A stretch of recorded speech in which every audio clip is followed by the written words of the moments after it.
कारक प्रकरण में आप सभी का बहुत बहुत स्वागत है। कारक प्रकरण में हम कल तृतीय और चतुर्थी विभक्ति पर चर्चा कर चुके हैं। आज हम आगे बढ़ेंगे पंचमी विभक्ति। श्वेता भाभी पढ़ेंगे क्या? हाँ बोलिए आदित्य दी। पंचमी विभक्ति पढ़ना है।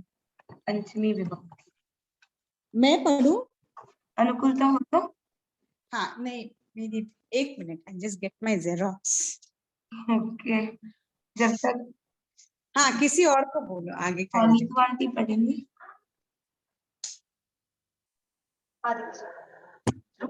मपाए अपादान, कोई भी व्यक्ति या वस्तु अलग होते हैं, उस अलग होने की अवधि को अपादान कारक कहते हैं।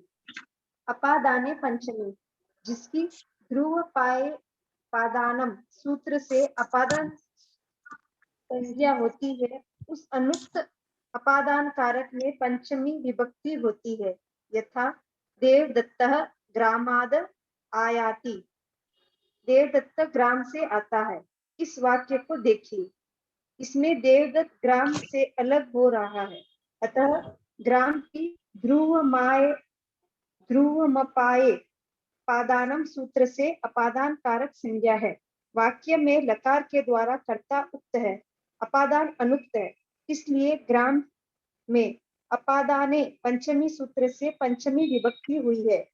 इसी प्रकार बालकः वृक्षात् पतति में वृक्ष, धावतो शवात् पतति में अश्व, अहम नद्याः आगच्छामि में नदी, सह ग्रामाते निर्गच्छति में ग्राम, देवदत्तः धर्मात् भ्रंशते में धर्म, सज्जनः पापतम जुगुप्सते में पाप आदि अपादान कारकों में पंचमी विभक्ति है। इसी प्रकार समुद्रात् चंद्रः उद्भवति, मृगात् कस्तूरिका, पंकात् कमलम, कृमि कुलात् दुकूलम, जलात् शैवालः, समुद्र से चंद्रमा, मृग से कस्तूरी, कीचड़ में कमल, कीचड़ों से रेशम पैदा होते हैं। अन्य उदाहरण। हाँ, एक बार यही तक रखते हैं कि ध्यान में आएगा आप लोगों को कि अपादान संज्ञा कैसे होती है, तो हम सब जानते ही हैं, अलग होने के अर्थ में। तो सबसे पहले अपादान कारक संज्ञा हो जाएगी। अपादान होने के बाद अगर वो अपादान प्रधान होगा, उक्त होगा, तो उसमें प्रथमा लग जाएगी।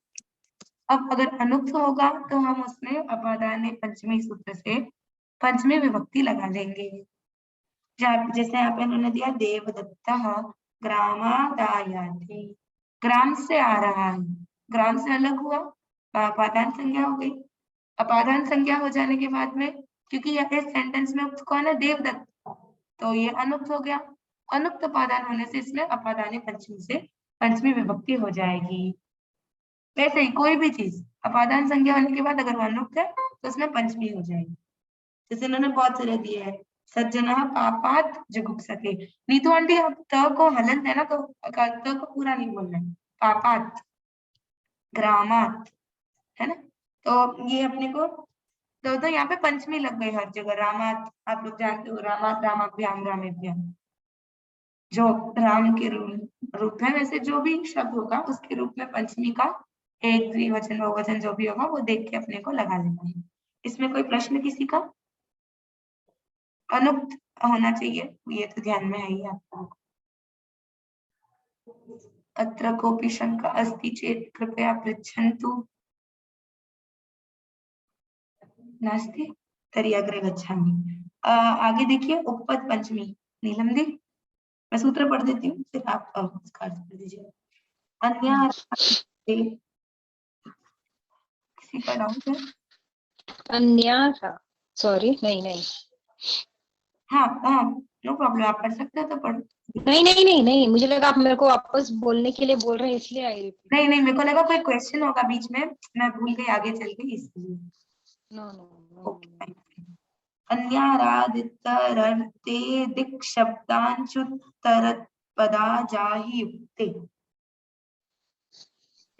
अन्य शब्द तथा उस, पढ़ू ना? अन्य शब्द तथा उसके पर्यायवाची शब्द आराध, ऋते, दिशावाची शब्द चु धातु से बने हुए प्राग प्रत्यक आदि शब्द आ प्रत्यय लगाकर बने हुए दक्षिणा आदि दिशावाची शब्द तथा आही प्रत्यय लगाकर बने हुए दक्षिणाही आदि दिशावाची शब्दों के साथ पंचमी विभक्ति होती है। कृष्णात् अन्यः, कृष्ण से अन्य, कृष्णात् इतरः, कृष्ण से इतर, ग्रामात् आरात्, गांव के समीप में, ग्रामात् प्राक, गांव के पूर्व में, ग्रामात् दक्षिणा, गांव के दक्षिण में। हाँ पढ़ लो पूरा। नहीं बस बहुत है। ये इसमें देखो, इसमें क्या कह रहे हैं, ये वापस ध्यान में देना है, उपपद पंचमी है, यानी यहाँ ये कारक नहीं होंगे तो भी हम इसमें पंचमी लगाएंगे। तो इसमें इन्होंने क्या रूल बताया, कब कब ऐसी पंचमी लगेगी जो कारक नहीं होते हुए भी लगेगी। और जैसे मैंने बोला कृष्ण से अन्य, जैसे मैं अभी क्लास में मैंने कहा कि नमन के अलावा कोई इसका आंसर बताओ, क्या श्वेता भाभी के अलावा किसी को इसका आंसर बताना है। तो यहाँ पर क्रिया क्या है, आंसर बताना, ठीक है, बताना क्रिया है। वदतु, वदतु क्रिया है, क्या बताना है, किसी नहीं, पहले कर्ता कौन है, कर्ता कौन है, कोई और कर्ता हो गया, अन्य, अन्य कर्ता हो गया। कर्म क्या है, आंसर बताना है, उत्तरम, उत्तरः, व्हाटएवर, ठीक है। अब श्वेता भाभी से आनी है, तो श्वेता भाभी का बोलने से कोई एक्चुअल सीधा संबंध तो है ही नहीं।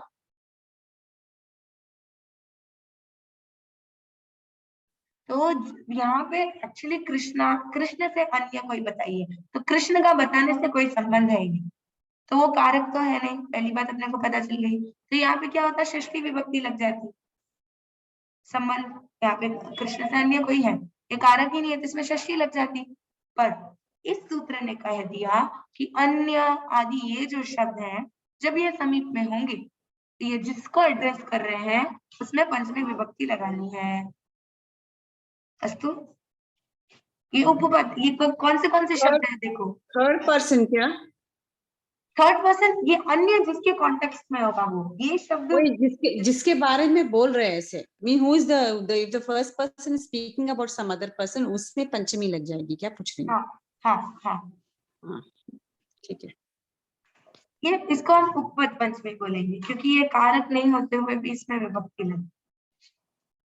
तो वो जैसे ऐसे कौन से शब्द हैं, अन्य, इतरः, आराध, प्राक, दक्षिणा, जो भी दिशावाची शब्द है सारे, ठीक है, भिन्न, हृदय, पूर्वम, प्रत्यक, दक्षिणाही, इन्होंने पूरा बताया है सूत्र में कौन से, एक तो अन्य शब्द है, फिर अन्य के जो भी पर्यायवाची है, जैसे भिन्न हुआ, है ना, हाँ, ये जो भी शब्द है इन सब में भी होगा ये। इतर मतलब?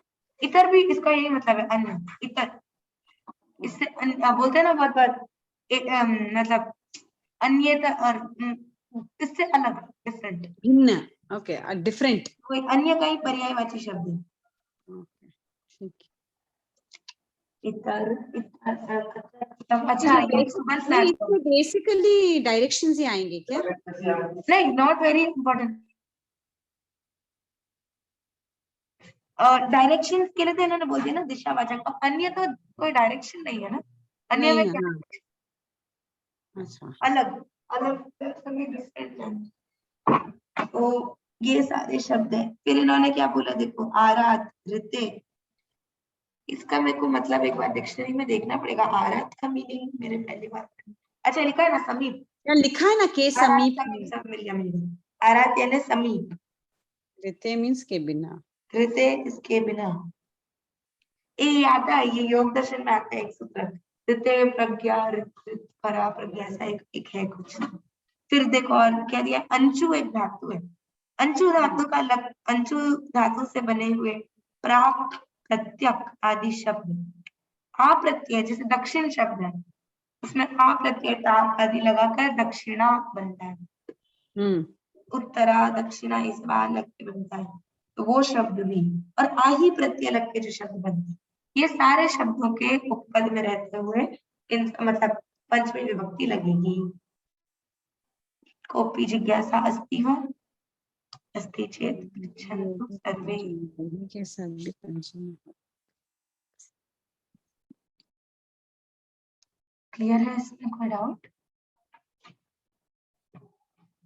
एक लास्ट इसमें है बहिर्योगी पंचमी। बहि के साथ भी पंचमी होती है, बहि यानी बाहर, बहि तो बाहर। तो जब भी अपने को बोलना है किसी चीज इसके बाहर है, तो वहां पे जिस चीज के बाहर है उसमें पंचमी हो जाएगी। तो और अपने हिंदी वाले कारक वाले देखेंगे तो क्या करेंगे, काकी के देखकर संबंध लगा देंगे, सृष्टि लगा देंगे। इसके बाहर बोलते हैं ना अधिकरण में पर संबंध काकी के, तो इसके बाहर तो के आगे सृष्टि लगा दो, पर बहिर्योगी पंचमी सूत्र आएगा और बोलेगा नो, बहि के योग में पंचमी विभक्ति होती है। ठीक है। इसके बाद षष्ठी कारक षष्ठी किसको पता है? कारक षष्ठी है किसी के पास?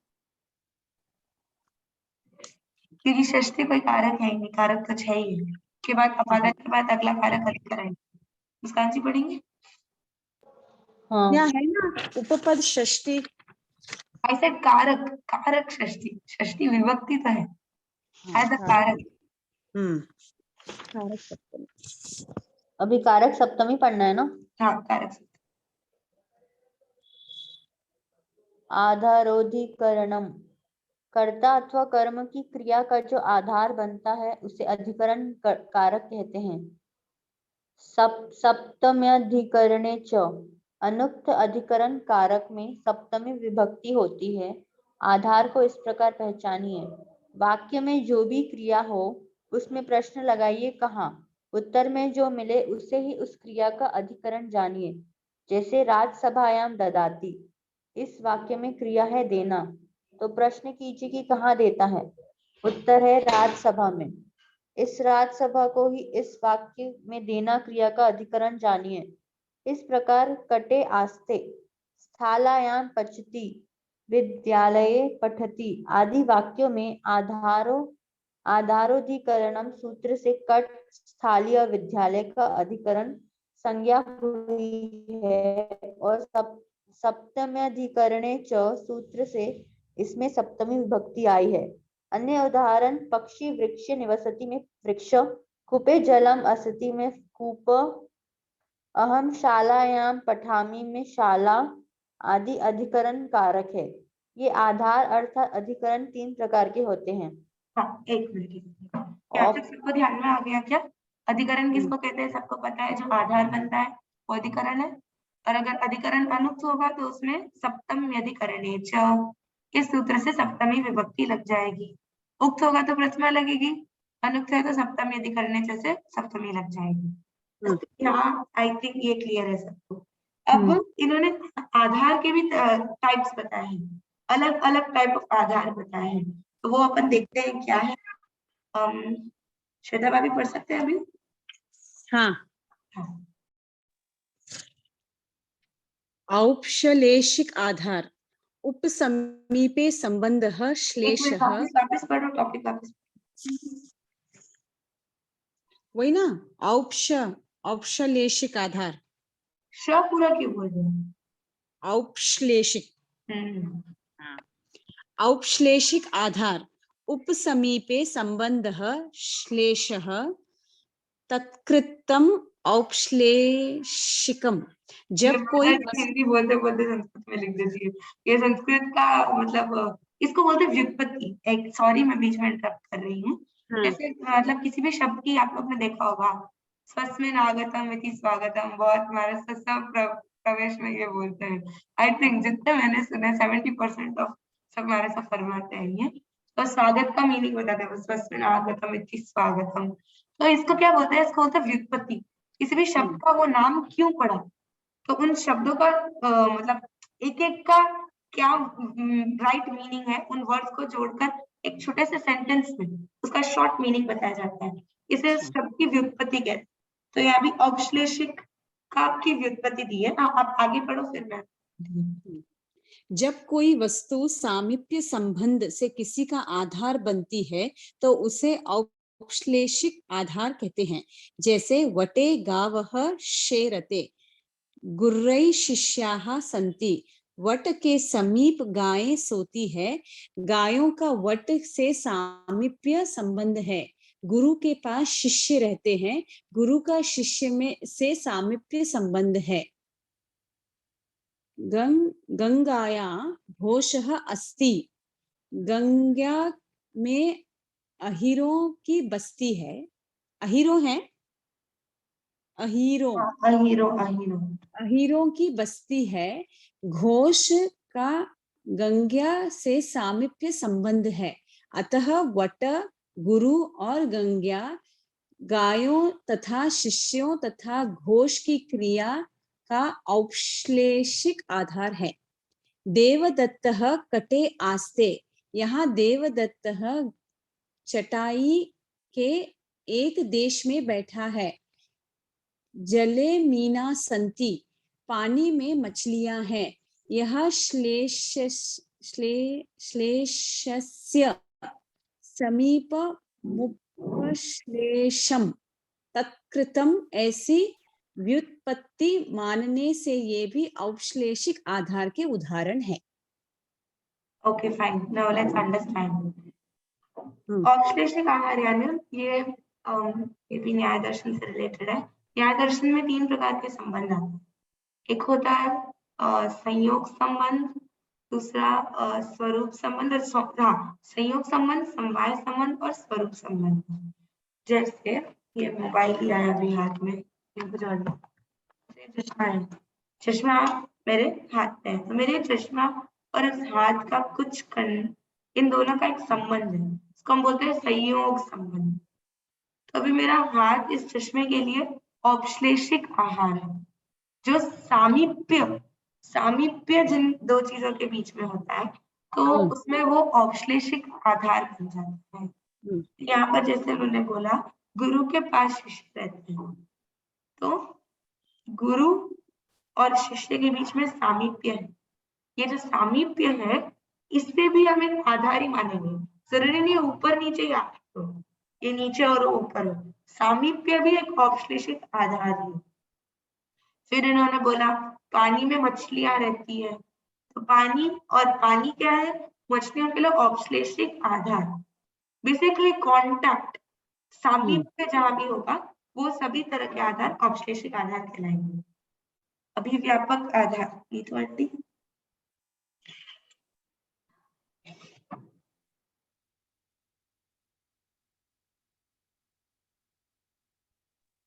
आगे पढ़ो अदिति से। जी देवदत्त डाउट था मुझे। हाँ, पानी तो सदैव, मछलियां तो सदैव ही पानी में रहती है ना, तो व्युत्पत्ति जहां हो रही है वो भी औपश्लेषिक ही मानना। जैसे उनका they are born, bought up, live, die, everything ऐसे। हाँ, जीर्ण शीर्ण मीन्स सामीप्य नहीं बोल। अभी यहाँ जैसे गुरु शिष्य गुरु के पास नॉट नेसेसरी एवरी टाइम, अभी है तो वो सामीप्य है, बट मछलियां तो पानी में कभी भी रहती है ना। हाँ, तो कभी भी रहे तो भी वो आधार ही हुए ना उनके लिए। तो ये औपश्लेषिक में ही मानना है, समथिंग एल्स, ऐसे पूछ रही नहीं, औपश्लेषिक में ही आएगा। ठीक, क्योंकि उनका संयोग संबंध है, हो सकता है वो सदा के लिए हो, थोड़ी देर के लिए भी हो, पर संबंध जो है वो सामीप्य का है, तो उसका औपश्लेषिक आधार है। इसमें कुछ काल मर्यादा की, काल की कोई मर्यादा दिख नहीं रही है। ठीक जी देवदत्त कटे आस्ते, यहाँ देवदत्त चटाई, उसके नीचे अभिव्यापक आधार। अभिव्यापक आधार, जब कोई वस्तु किसी वस्तु के सारे अवयवों में व्याप्त होकर रहे तो वह आधार उस वस्तु का अभिव्यापक आधार कहलाता है। यथा दधनी घृतम अस्ति, दही में घी है। तिलेषु तेलम अस्ति, तिलों में तेल है। सर्वस्मिन् आत्मा अस्ति, सब में आत्मा है। ये सब अभिव्यापक आधार है। इक्षुषु रसः, गन्ने में रस है। इन वाक्यों में आधारोधिकरण करणम सूत्र से दधि, तिल, सर्व की अधिकरण संज्ञा हुई है और सप्तम्यधिकरणे च सूत्र से उसमें सप्तमी विभक्ति आई है। धन्यवाद। देखो, पानी में मछलियां हैं, हर पानी के बूंद में मछली नहीं, इट्स इन अ पार्ट। एक पार्ट ऑफ पानी में ही मछली। पर अभी आप देखो जैसे तिल में तेल है,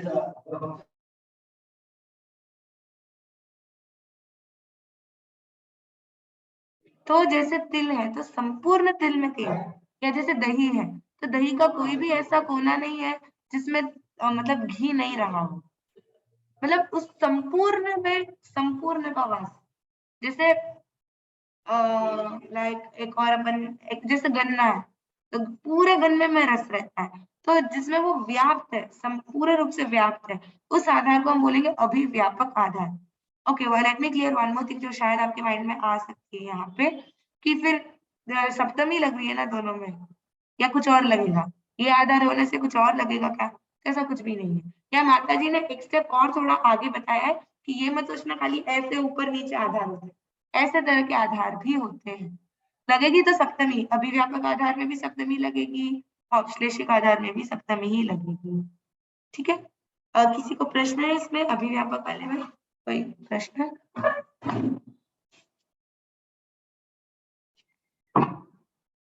मुस्कान जी?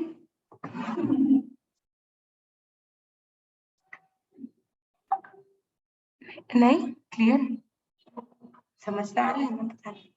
ठीक है, वैषयिक आधार, नीलम दी। औपश्लेषिक और अभिव्यापक इन दोनों से भिन्न आधार वैषयिक आधार कहलाता है। मोक्ष इच्छा अस्ति, मोक्ष की इच्छा है। इन सबकी आधारोधिकरणम सूत्र से अधिकरण संज्ञा होती है और सप्तमी अधिकरणे च सूत्र इनमें सप्तमी विभक्ति आती है। ये ध्यान में आ गया होगा, कभी कभार किसी विषय में जब हमारी इच्छा है, जरूरी नहीं है कोई फिजिकल चीज में ही सप्तमी लगे, कभी कभार एक इच्छा भी अपना आधार बन जाती है, तो उस इच्छा में भी आधारोधिकरणम से अधिकरण संज्ञा और फिर सप्तमी लग जाएगी। जैसे किसी की पाप में इच्छा है, पापे इच्छा अस्ति, किसी की पुण्य में इच्छा है, पुण्ये इच्छा अस्ति, किसी की गुरु चरणों में इच्छा है, गुरु चरणे इच्छा अस्ति। तो वो भी एक नहीं, गुरु चरण तो फिर अलग हो गया, उसको वैषयिक आधार नहीं बोलेंगे अपन। जैसे गुरु के हृदय में रहने की इच्छा है, उसको फिर भी अपन वैषयिक लेते, और ये भी स्थान है actually. Okay fine, let's leave all this. तो बेसिकली आधार तीन तरह के हैं, औपश्लेषिक आधार, औपश्लेषिक आधार, अभिव्यापक आधार, वैषयिक आधार। इन तीनों में से कोई भी प्रकार का आधार होगा, हम उसकी अधिकरण संज्ञा करेंगे। अधिकरण संज्ञा करने के बाद अगर वो अनुक्त होगा, सप्तमी अधिकरण सूत्र से उसमें सप्तमी विभक्ति हो जाएगी। Okay, any doubts? क्लियर है यहाँ तक? किसी का प्रश्न? क्लियर है। क्लियर है, अस्तु।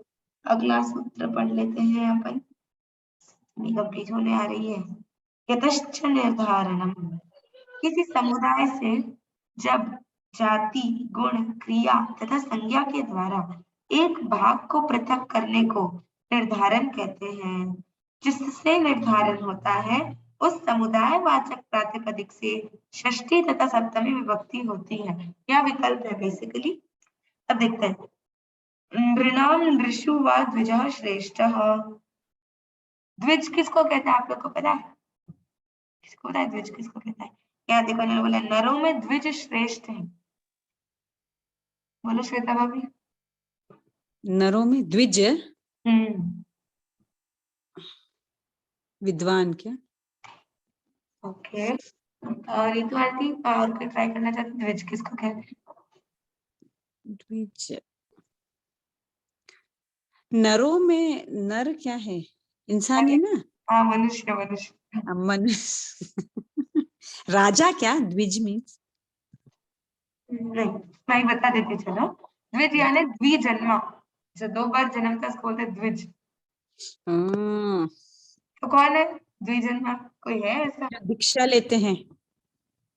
हाँ, यहाँ पे ये वैदिक लोग कहते हैं, ब्राह्मण को भी द्विज कहते हैं। हाँ, वही जो एक्चुअली सन्यासी बोलने वाली थी, मैंने जो दीक्षा। हाँ, जो भी दो बार जिनका जन्म हो रहा है उनको नरों में श्रेष्ठ कहा गया, नराणाम द्विजः।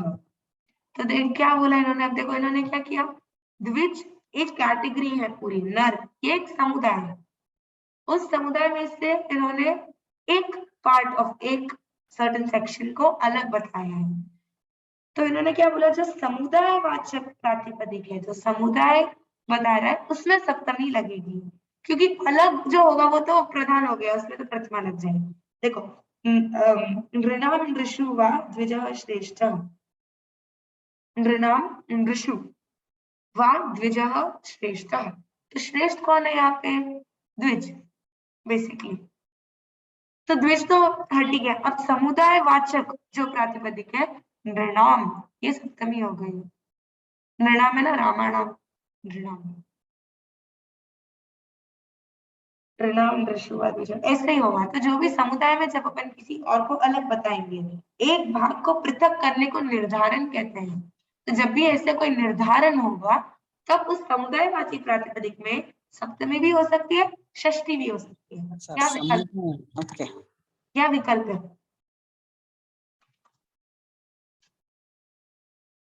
इन्होंने देखो इसीलिए दिया, नृणाम तो बन गया सप्तमी और नृषु बन गया षष्ठी, गवाम है सप्तमी, गोशु षष्ठी। वही मैं देख रही हूँ, मैंने इसका वापस सेम अर्थ निकल रहा है। देखो इन्होंने दोनों, वाह यानी विकल्प है ना, इन्होंने दोनों दे दिया। माता जी एक्चुअली हिंदी में बोलते बोलते संस्कृत में लिख देती है। बोलना था ये उनको कि नृणाम नृषु वा, यानी नृणाम द्विजः श्रेष्ठ, या आप ऐसा बोलो, या नृषु द्विजः श्रेष्ठ। नृषु बनता है षष्ठी विभक्ति बहुवचन, दोनों लगा सकते हो। जैसे देखो छात्राणाम छात्रेषु, छात्राणाम वा छात्राणां मैत्रः पटुः, छात्रेषु मैत्रः पटुः। वा इज एंड देयर, हाँ, वा इज और हाँ, सॉरी ये सप्तमी है, ये षष्ठी है, मैं भी क्या गड़बड़ बोल रही हूँ। नृणाम षष्ठी है, रामाणाम षष्ठी है, नृषु सप्तमी है, छात्राणाम षष्ठी है, छात्रेषु सप्तमी है। अच्छा, दोनों प्रयोग करो तो भी इट इज नॉट रॉन्ग। नहीं, दोनों नहीं होगा, एक ही होगा। या कोई दोनों में कोई भी प्रयोग करो, इट इज नॉट रॉन्ग। ऐसे एनीथिंग यू कैन यूज, या एनीथिंग वी कैन यूज। हाँ।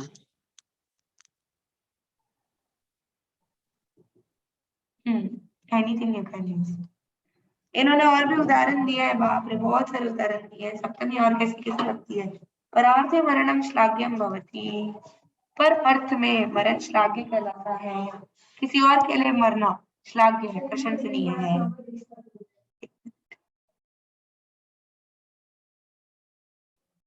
वैसे ही आगे इन्होंने दिया है, दाने दारिद्र्यम श्लाघ्यम भवति, तपसी कृशता श्लाघ्या भवति इत्यादि। ये सब मतलब सप्तमी के और उदाहरण दिए, ये एग्जाम्पल आप लोग पढ़ सकते हो। एक बार प्लीज मतलब प्लीज बताइए, मुझे समझ में आ रहा है क्या, ठीक लग रहा है क्या, कोई डाउट है क्या आज तक में किसी का डाउट?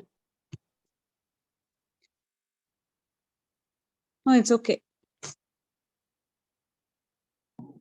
और बाकी सबके मौन रहते हैं आज। नहीं ऐसा कुछ नहीं है। क्लियर है तो बोल सकते हो ना। तो सोच रही थी मैं क्या बोल रही हूँ, लोग को समझ आ रहा है नहीं आ रहा है, मैं गलत तो नहीं बोल रही हूँ। नहीं नॉलेज। मैं रिकॉर्डिंग वापस देखूंगी। नहीं, पर नहीं ध्यान में आ रहा है तो पूछो, कई बार आपके पूछने से बाकियों का भी क्लियर हो सकता है। वही ये पंचमी षष्ठी और सप्तमी का नहीं समझ आया।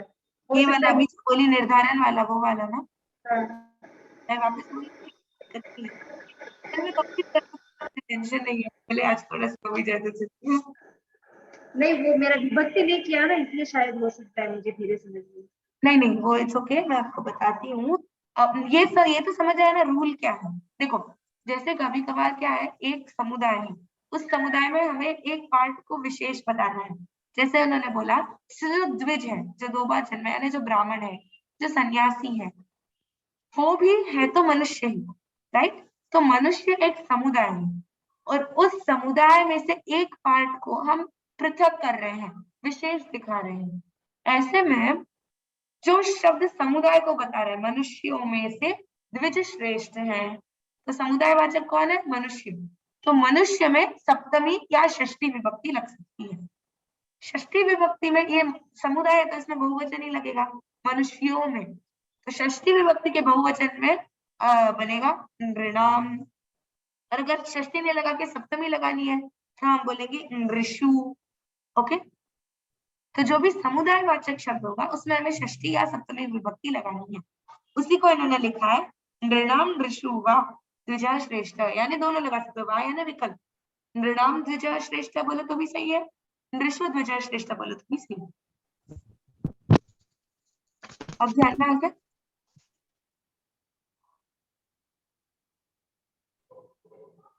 ये आपको एग्जैक्टली आपका डाउट क्या है यार, मुझे ये बताइए। नहीं, ओके, ठीक है, हाँ ठीक है। ठीक है, तो ये हो गया हमारा सप्तमी, नॉर्मल सप्तमी। अब इसमें आगे देखते हैं भाव लक्षणा सप्तमी, सती सप्तमी, यानी कई बार भाव सप्तमी भी होती है। ये देखते हैं, ये भी इंटरेस्टिंग है। यस्य च भावेन भाव लक्षणम, कौन पढ़ेंगे? मुस्कान जी।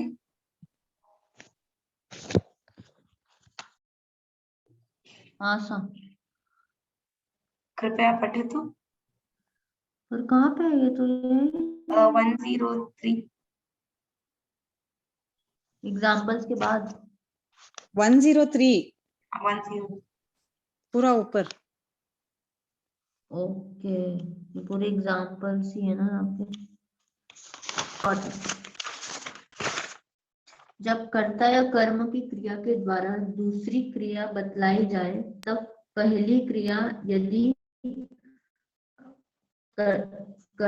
कर्त्राश्रित है तो उसके कर्ता में सप्तमी होती है और उस कर्ता विषयवाची प्रातिपदिकों में भी सप्तमी होती है।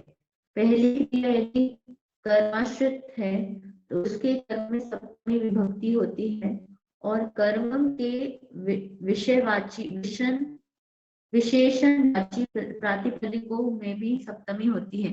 ध्यान रहे कि विशेषण के लिंग, वचन और विभक्ति सदा विशेष के अनुसार ही होते हैं। यथा पितरी गते, मातरी गतायाम। पहली क्रिया के कर्तातीत होने पर कर्ता में सप्तमी। रामे वनम गते दशरथः प्राणान अत्यजत। एक बार यही कर सकता है। अभी देखो, आप ऊपर का छोड़ दो एक बार के लिए डेफिनेशन, ये एक सेंटेंस पकड़ो, एकदम सिंपल है। रामे वनम गते दशरथः प्राणान अत्यजत। अत्यजत कौन सा लकार है? और देखते हैं आपको कुछ ना कुछ याद आता होगा। लंग लकार है ना? लंग लकार है, लंग लकार का प्रथम पुरुष एक वचन और अट का आगम हो गया अत्यजत। दशरथ प्राणान अत्यजत, दशरथ ने प्राणों को त्याग दिया। कब? रामे वनम गते, राम के वन जाने के बाद। राम के वन जाने के बाद दशरथ ने प्राणों को त्याग दिया था। अब इसमें क्या हुआ, एक ये जो क्रिया है, क्रिया यहाँ पे मेन क्या है? दशरथ के प्राणों को त्यागना। ये दो क्रिया है इसमें बेसिकली, एक तो है राम का वन जाना और दूसरा है दशरथ का प्राणों को त्यागना। अब दूसरी क्रिया प्रथम कर्ता पे आश्रित है, राइट? देखो इन्होंने क्या लिखा, जब कर्ता या कर्म की क्रिया के द्वारा दूसरी क्रिया बतलाई जाए तब पहली क्रिया, अब यहाँ पे दो क्रिया है। सबसे पहली क्रिया पहली क्रिया है राम का वन जाना, दूसरी क्रिया है दशरथ का प्राणों को त्यागना। तो दशरथ का प्राणों का त्यागना के द्वारा राम का वन जाना भी बताया गया है। राम का वन जाना, जाना क्रिया है। जाना क्रिया किस पे आधारित? राम पर आधारित, कर्ता पर आश्रित है। तो वो क्रिया जिस पर आश्रित होगी उसमें सप्तमी विभक्ति लगेगी। तो राम में सप्तमी लगी, रामे। रामे वनम गते दशरथः प्राणाम अत्यजत। इसमें इन्होंने दो ऑप्शन बोले, अगर क्रिया कर्ता पे आधारित हो तो कर्ता पे सप्तमी लगा दो, ठीक है। अब अगर क्रिया कर्म पे आधारित हो, कर्म आश्रित हो, नीचे देखो पहली क्रिया के कर्माश्रित होने पर कर्म में सप्तमी, अगर कर्म पे आश्रित है तो कर्म में सप्तमी विभक्ति लगा दो। जैसे कार्ये संपन्ने मनः प्रसीदति, दो चीजें, एक कार्य का संपन्न होना, दूसरा मन का प्रसिद्धि खुश होना। तो मन का प्रसन्न होता है जब कार्य संपन्न होना है। अब संपन्न होना यहाँ पे क्रिया है, संपन्न होने पे क्या है, तो ये कोई करता तो है ही नहीं ना, यहाँ पे मात्र कर्म है, कार्य संपन्न होना है। तो ये जो क्रिया है कर्म आश्रित हो गई, तो यहाँ कर्म में सप्तमी लग जाएगी। कार्य, कार्य संपन्ने मनः प्रसीदति। जैसे आप लोगों को लगता है कक्षा के संपन्न होने पर मन प्रसन्न होता है। अस्तु, तो यहाँ पे दुर्वचनेषु श्रुतेषु हृदयं ज्वलति। दुर्वचनों को सुनने पर हृदय में पीड़ा होती है। दुर्वचनेषु, यहाँ सप्तमी बहुवचन है ना, अभी अपन लोगों को देखा था। तो यहाँ पे दुर्वचन कोई करता नहीं, ये कर्म है। तो कर्म पर आधारित जब क्रिया होगी, कर्म में सप्तमी लग जाएगी। ऊपर कर्ता का आश्रित एक और सिंपल एग्जांपल है, उदिते सूर्य जुहोति। जुहोति यानी यज्ञ करना, ऊ धातु यज्ञ अर्थ में होती है। सूर्य उदित होने पर यज्ञ करता है। तो यज्ञ करना एक क्रिया, उदित होना दूसरी क्रिया है। तो प्रथम क्रिया का आश्रय कौन है, सूर्य। सूर्य तो एक कर्ता हो गया, तो सूर्य उदिते जुहोति। अस्तु, इसको बोलते हैं भाव सप्तमी, सती सप्तमी विभक्ति। यहाँ पे ये कोई अधिकरण तो है नहीं, सूर्य है, वापस देखना, उक्त का नहीं देखना है, उक्त अनुक्त का नहीं देखना है।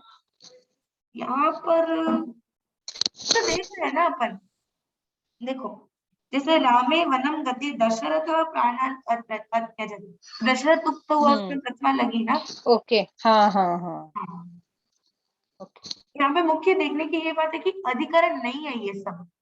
ये सूर्य उदिते, सूर्य उदित हुआ तो भाई अब यज्ञ कर रहे हो, सूर्य अधिकरण थोड़ी ना, ये अधिकरण है और ना अधिकरण नहीं है, तो सप्तमी कैसे लगाए। तो यहाँ पे भाव लक्षणा सप्तमी लगती है, सूर्य उदिते जुहोति। अब जैसे दुर्वचनेषु श्रुतेषु हृदयं ज्वलति, तो यहाँ पे दुर्वचन तो कोई सप्तमी लगाने के लिए अधिकरण नहीं है, फिर भी क्यों लगा दी सप्तमी, क्योंकि यहाँ सती सप्तमी है। ये होने पर यानी दो क्रियाएं एक दूसरे पर आश्रित है, तो प्रथम क्रिया जिस पर आश्रित होगी, प्रथम क्रिया पर दूसरी क्रिया आश्रित है, तो प्रथम क्रिया किस पे आश्रित है, या कर्ता पे होगी या कर्म पे होगी। This is obvious. तो जिसमें भी हो, कर्ता में हो तो कर्ता में सप्तमी, कर्म हो तो कर्म में सप्तमी लगा देंगे, इसे बोलते हैं सती सप्तमी। अत्र कोऽपि प्रश्नः अस्ति वा?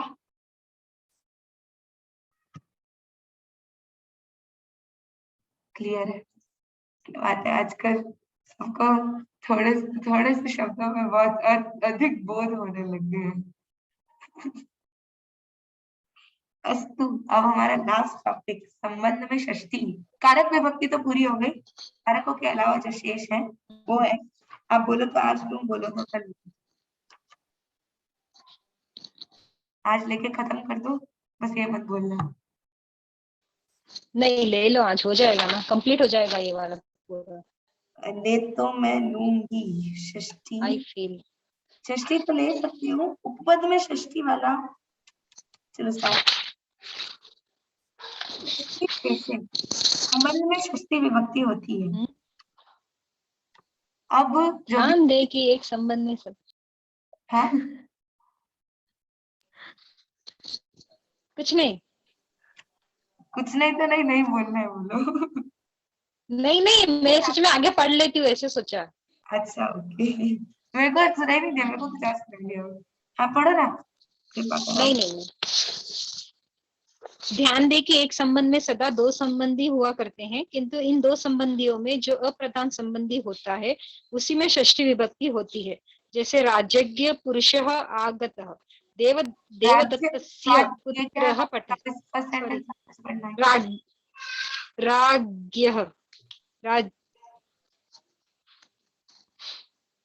करेक्ट है, राज्ञः पुरुषः आगतः, देवदत्तस्य पुत्रः पठति, ब्राह्मणस्य भार्या इत्यादि। देखिए, एक संबंध में सदा दो संबंधी होते हैं, यथा इन वाक्यों में राजा का संबंध पुरुष से है और पुरुष का संबंध राजा से है, देवदत्त का संबंध पुत्र से है और पुत्र का संबंध देवदत्त से है। ब्राह्मण का संबंध भार्या से है और भार्या का संबंध ब्राह्मण से है। प्रश्न होता है कि इन दोनों में से प्रधान अप्रधान को कैसे पहचाना जाए। आगे पढ़ूं? हाँ पढ़ो ना। इनमें प्रधान अप्रधान जब को, मुझे रोकना होगा डोंट माइंड। ओके ओके, इनमें प्रधान अप्रधान को इस प्रकार पहचाने। ब्राह्मणस्य भार्या, इस वाक्य में कोई क्रिया नहीं है। जहां कोई क्रिया ना हो वहां अस्ति क्रिया को जोड़ लेना चाहिए। अतः इसमें अस्ति क्रिया को जोड़ लिया और वाक्य बनाया ब्राह्मणस्य भार्या अस्ति। अब देखें कि अस्ति क्रिया का कर्ता भार्या है, अतः क्रिया को करने के कारण अथवा लकार से उक्त होने के कारण वही यहाँ प्रधान है। ब्राह्मण अप्रधान है। जो अप्रधान होता है उसी में संबंध षष्ठी होती है। कारक प्रकरण में प्रधान वही होता है जो क्रिया को करता है। अतः क्रिया का कर्ता होने के कारण उक्त वाक्यों में पुरुष, पुत्र और भार्या प्रधान है। राजा, देवदत्त और ब्राह्मण अप्रधान है, अतः इनमें षष्ठी हुई है। इसी प्रकार मम गृहम देवदत्तस्य पुस्तकम पालाशालानां वनम तव पुत्रः तस्य, पलाश के पत्र, सॉरी, पलाशा पलाशानां वनम तव पुत्रः तस्य पत्नी आदि में अप्रधान में षष्ठी जानना चाहिए। संबंध षष्ठी के अन्य उदाहरण: सुखस्य मूलम धर्मः, धर्मस्य मूलम अर्थः, अर्थस्य मूलम राज्यम, राज्यस्य मूलम इंद्रिय जयः,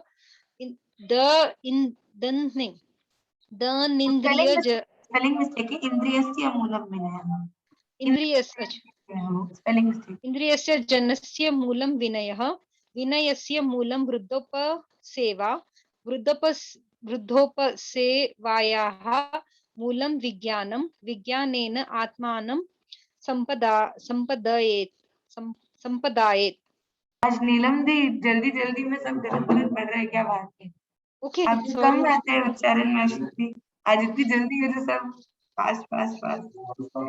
इंद्रिय जयस्य मूलम विनयः, विनयस्य मूलम वृद्धोपसेवा, वृद्धोपसेवायाः मूलम विज्ञानम, विज्ञानेन आत्मानं संपादयेत्। इतनी अच्छी बात बोल दी माता जी ने।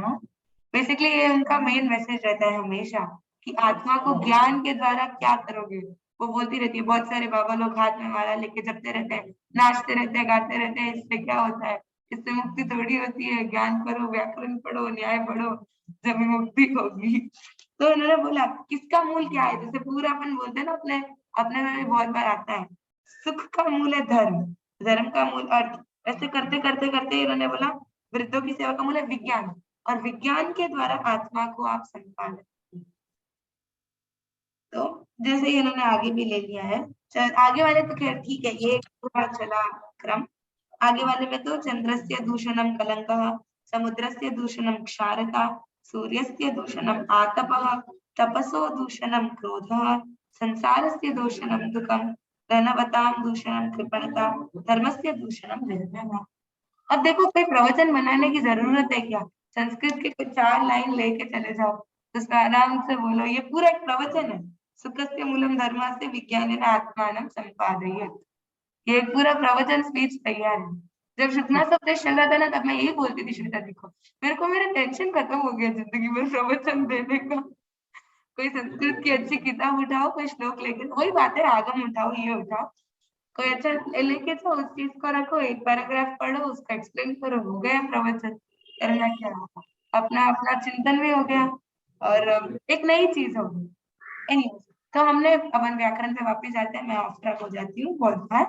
तो षष्ठी लगेगी, जहाँ पे कोई कारक नहीं है वहां षष्ठी लग जाएगी। और संबंध में इन्होंने ये भी चीज बताई, संबंध दो होंगे तो ही संबंध होगा, एक में कभी कोई संबंध होता नहीं। तो दो में से प्रधान अप्रधान कौन है? जो क्रिया को करने वाला होगा, क्रिया के द्वारा उक्त होगा, वो प्रधान होगा, तो उसमें षष्ठी नहीं लगेगी, उसमें प्रथमा लग जाएगी, या जो भी उसमें लगना होगा। और जो दूसरा पार्ट होगा उस संबंध का, वो अप्रधान होगा। अप्रधान संबंधी में षष्ठी विभक्ति होती है। अस्तु, ये क्लियर है? अभी मैं जानबूझ के उपपद षष्ठी को छोड़ रही हूँ, क्योंकि तो 3 मिनट है, 3 मिनट में ये 3 सूत्र खत्म होंगे नहीं। दूसरी बात, कल हाफ एन आवर में अपन क्लास कर लेंगे, है? ठीक है, 18 तारीख है ना, चलेगा, ठीक है। कल हाफ एन आवर रख लेंगे, 15 मिनट्स में तीनों सूत्र करा दूंगी। 15 मिनट एक शॉर्ट सा स्वीट सा समापन करके फिर अपनी क्लास को क्लोज कर देंगे। ये टाइम रखे ना फिर कल 6:30 से 7, 7 के बाद श्वेता जी नहीं मिलेंगे, उनकी 7:15 माता जी आ जाती है इसीलिए। ठीक है। ओके, आज यहाँ तक रखते हैं। कल लास्ट उपपद षष्ठी के साथ में अपन इस कारक प्रकरण का एक बार के लिए समापन कर लेंगे। कल मैं सभी से अनुरोध करूंगी कि समय पर पधारें, और कोई भी डाउट्स हो यहाँ तक तो रेडी करके रख लीजिएगा, तो मैं श्वेता दी रहेंगे तो अपन उनसे क्लियर कर लेंगे। वैसे मैंने पूछा था, जो अपने डाउट्स रहे वो मैं श्वेता दी को बोला है, उन्होंने भी बोला ठीक है मैं ढूंढती हूँ, जैसे वो एक साथ देते तो क्या होता ये सब। रिकॉर्डिंग बंद करना है दीदी जी। हाँ 2 मिनट चलेगा। हाँ ठीक है, फाइन कर लेते हैं। धन्यवाद आज के लिए।